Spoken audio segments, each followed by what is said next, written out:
Halo semuanya, kembali lagi bersama kami di NTI, Nursing Talk Inspiration. Bersama aku, Audrey Valerisa yang akan menemani Sobat NTI semua di episode ke-15. Nah, hari ini kita akan membahas mengenai penyakit yang katanya akan terkena kepada orang-orang yang benar-benar kerjanya terlalu banyak. Nah, apalagi kalau bukan tipes atau demam typhoid. Tapi benar nggak ya?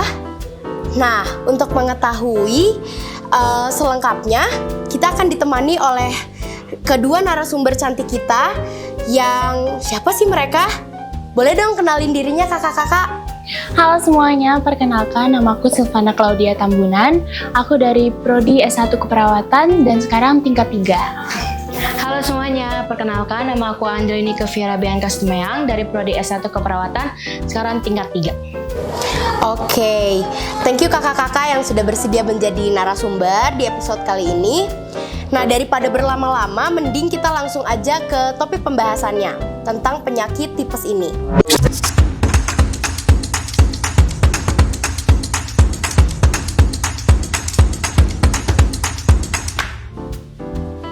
Kita masuk ke materi pertama ya kak.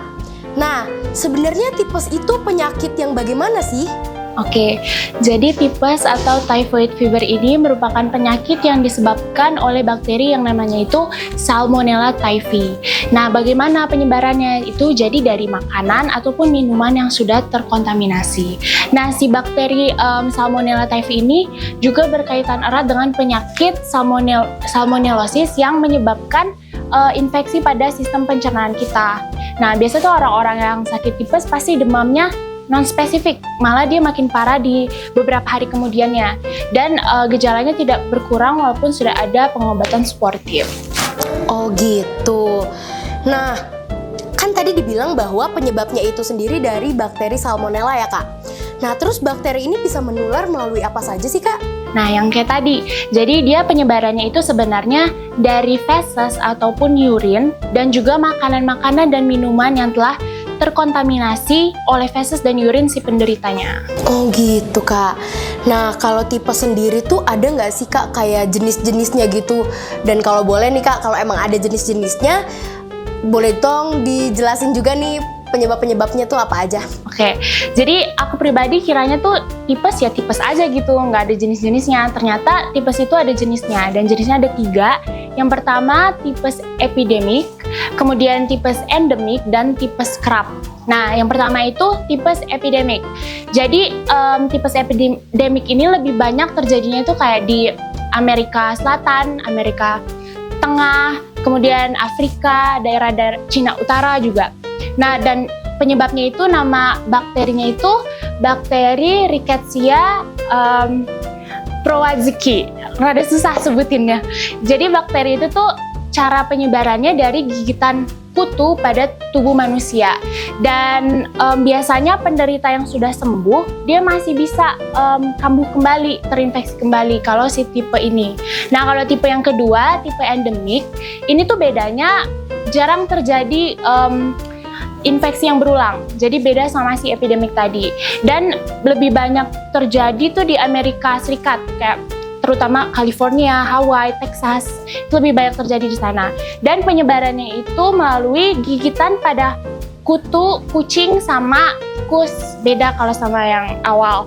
Dan orang yang sudah sakit nih, terus sudah sembuh, dia jarang banget untuk terinfeksi ulang, beda sama yang epidemik. Nah, tipe yang ketiga ini adalah tipes kerap. Nah, di negara kita sendiri, di negara Indonesia, ini paling banyak terjadi.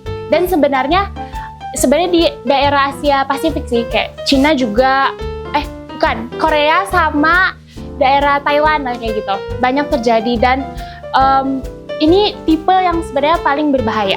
Karena tipe ini bisa menyebabkan gagal organ kalau misalnya nggak ditangani secara segera. Dan juga cara penyebarannya itu dari bisa gigitan kutu juga. Dan nama dari si bakteri dari tipe ini adalah bakteri Orientia Tsutsugamushi. Susah ya? Susah ya dibacanya lumayan. teman-teman. Nah, kalau misalnya untuk faktor-faktornya sendiri nih kak, ada nggak sih faktor-faktor yang bisa meningkatkan resiko kita bisa tertular penyakit ini nih? Ada banget.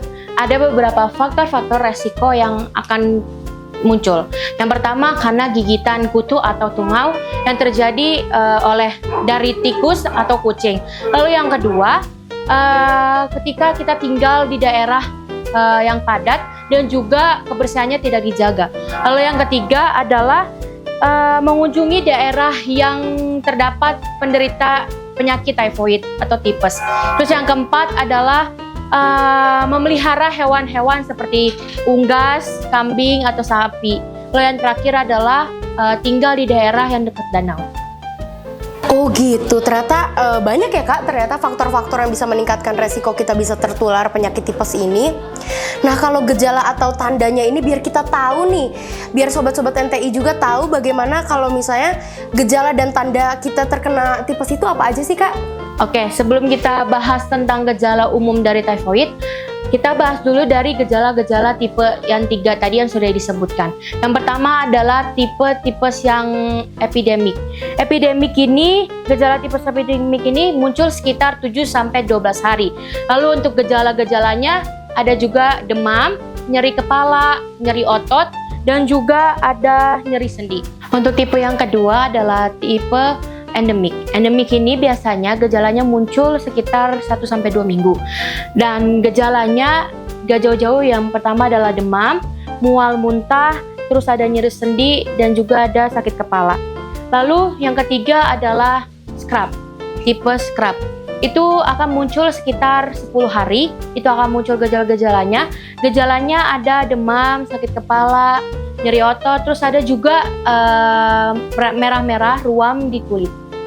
Untuk gejala umum tifoid, yang pertama adalah demam yang timbul mengikuti pola step ladder fever, yaitu suhu tubuh akan naik pada malam hari, tetapi pada besok paginya suhu tubuh itu akan turun, tapi turunnya tidak di dalam batas normal. Lalu yang kedua adalah berkeringat banyak setelah demam itu turun. Terus yang ketiga adalah dia merasakan lemas, juga ada sakit perut, nyeri abdomen. Terus yang terakhir adalah dia batuk kering dan juga sakit kepala. Oke, nah ternyata banyak ya teman-teman gejala dan tanda yang bisa kita pelajari untuk tahu apakah kita terkena penyakit tipes ini atau enggak. Nah, terus kalau untuk cara pencegahannya sendiri nih Kak, supaya kita tidak terkena penyakit tipes itu gimana sih Kak? Oke, untuk cara pencegahannya yang pertama adalah kita harus menjaga kebersihan tubuh kita, kebersihan lingkungan kita. Terus yang kedua adalah menghindari berkontak dengan orang yang menderita demam tifoid. Lalu yang ketiga adalah kita juga harus vaksin tifoid. Terus yang selanjutnya adalah kita juga harus menjaga makanan kita, minuman kita. Kita harus makan makanan yang bersih dan sehat. Kalau bisa, kita juga harus masak sendiri saja karena sudah pasti itu kebersihannya sudah terjamin. Lalu yang terakhir adalah tidak menyiapkan atau menyajikan makanan yang sakit. Oke, nah tadi kakak ada nyebutin bahwa salah satu pencegahannya ini adalah dengan vaksin ya kak ya. Nah, siapa sih yang dianjurkan untuk bisa vaksin tifoid ini kak? Nah, untuk vaksin tifoid itu sendiri dikasih kepada anak yang berusia 2 tahun. Lalu diberikan lagi setelah setiap 3 tahun sampai dengan umur 18 tahun. Lalu untuk ada beberapa faktor-faktor yang wajib untuk ikutin vaksin tifoid ini. Yang pertama adalah orang yang tinggal bersama dengan si penderita. Yang kedua adalah seperti kita ini, perawat, tenaga medis, atau juga yang bekerja di laboratorium yang langsung berkontak langsung dengan si penderita. Lalu yang ketiga adalah ketika bekerja atau berpergian ke tempat yang banyak orang yang menderita demam tifoid tersebut. Nah, sekarang kita akan masuk ke segmen mitos atau fakta. Nah, mitos atau fakta sih Kak, bahwa penyakit tipes ini merupakan penyakit kambuhan. Oke, jadi itu adalah fakta. Kenapa? Karena emang tipes ini bisa kambuh, cuman perbedaannya mungkin saat dia kambuh, pasti saat dia kambuh, gejalanya itu lebih ringan dibandingkan saat pertama kali kita terkena penyakit tipes ini. Oh, berarti bener ya Kak ya? Nah, Oke. Nah, kalau mitos fakta yang kedua nih, bisa nggak sih penyakit tipes ini menyebabkan kematian? Itu juga fakta. Mungkin kita mikirnya tipes itu penyakit ringan ya, ternyata tipes ini memiliki komplikasi. Nah, salah satu komplikasinya itu dapat menyebabkan ada robeknya sistem pencernaan. Nah, nanti dia menyebar di rongga perut kita, itulah yang menyebabkan bisa sampai berbagai organ dalam tubuh kita itu berhenti untuk berfungsi. Ya itulah yang bisa sampai ke kematian. Wah, serem juga ya teman-teman. Nah, kita masuk ke mitos fakta yang ketiga. Bener nggak sih bahwa kapsul cacing bisa menyembuhkan tipes? Itu adalah fakta. Tapi khasiat dari kapsul cacing itu tersebut belum mendapatkan hasil secara ilmiah atau penelitian manapun. Tetapi buat yang minum kapsul cacing itu hanya untuk menurunkan demamnya, bukan untuk menyembuhkan atau menghilangkan bakteri yang sudah terserang di dalam pencernaannya. Oh gitu ya Kak. Oke, kita masuk ke mitos fakta yang terakhir. Emang benar makan mie instan dan kerja yang sampai kecapean banget itu bisa bikin tipes? Sampai sekarang sih tidak ada penelitian atau tidak ada buktinya bahwa mie instan itu dapat menyebabkan tipes. Tetapi kalau misalnya mengingat bakteri penyebab tipes dapat membuat penurunan imun tubuh, maka ini sepatutnya dihindari saat menderita penyakit tersebut. Nah, untuk kelebihan bekerja, kaitannya sama dengan imunitas tubuh. Tapi imunitas tubuh ini akan lemah sehingga dapat lebih mudah terserang bakteri Salmonella tersebut. Oke. Wah, kalau kita lihat-lihat ngeri juga ya teman-teman. Kalau kita kerja, bukannya malah kaya, ternyata malah tipes.